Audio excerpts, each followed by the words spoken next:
أهلا بكم مشاهدينا متابعينا في كل مكان. نتمنى بأن نشاهد معا مباراة كبيرة في ظل هذه الأجواء. كالعادة سأكون معكم محدثكم فارس عوض من كابينة التعليق. كلنا أمل بأن تكون هذه المباراة مثيرة وممتعة. يوفنتوس في مواجهة نادي النصر السعودي. نأمل بأن تكون مباراة كبيرة من الطرفين ولنستمتع بها حتى لحظاتها الأخيرة.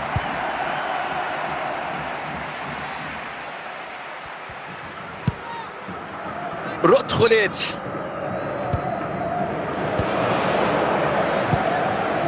كرة تصل إلى شيرار، كرة بتصل لماركوس يورنتي، كرة بتروح من جانب اليوفنتوس. برونو فرنانديز، الكرة تذهب لفرانك لامبارد، يتحول الاستحواذ للمنافس.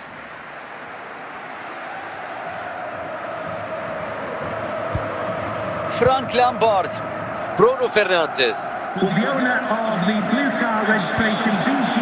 لارس ريكن، رونالدينيو، فورلان ينطلق يتقدم بمر فيها بعديه، تصدي من كورتوا والخطورة مستمرة. ماركوس يورنتي، برونو فرنانديز، كرة تصل إلى شيرار.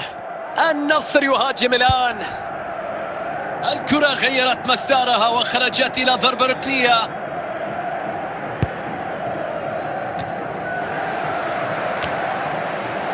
فورلان، دامفريز، محاولة للوصول إلى المرمى، فرصة خطيرة للتقدم في النتيجة. ركنية هنا ليوفنتوس وفرصة للتقدم في النتيجة.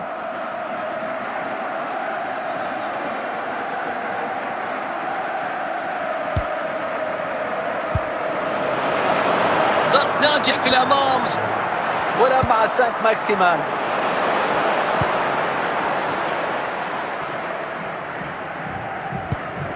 وصلت لألان شيرار، برونو فرنانديز، عمل ممتاز في قطع الكرة.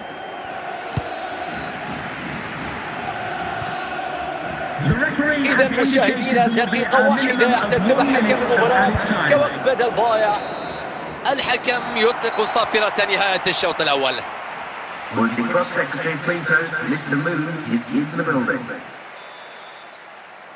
ينطلق الآن الشوط الثاني من هذه المباراة.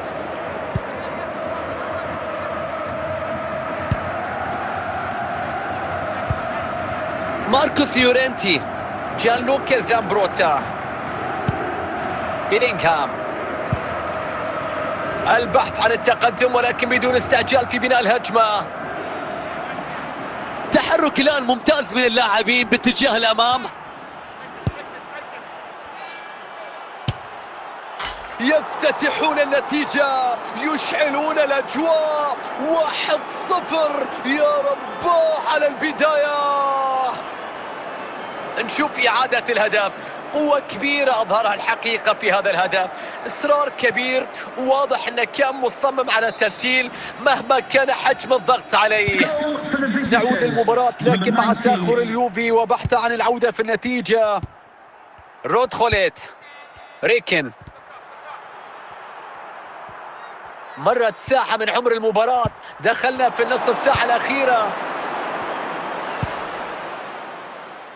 مايكل لاودروب يتقدم بالكرة، فرصة خطيرة والكرة في المرمى والفارق يتسع إلى هدفين. نشوف الهدف من جديد، انطلاقة رائعة بالكرة، مجهود فردي ممتاز وهدف مميز.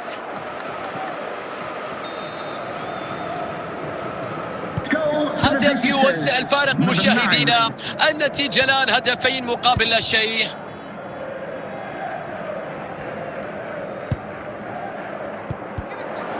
ثلث ساعة فقط تفصلنا عن نهاية المباراة. وتغيير في الاستحواذ الآن. خافير ماسكيرانو، فورلان، مستحيل. كرة في المرمى تعيد الأمل وتحيي الآمال وتشعل المباراة من جديد.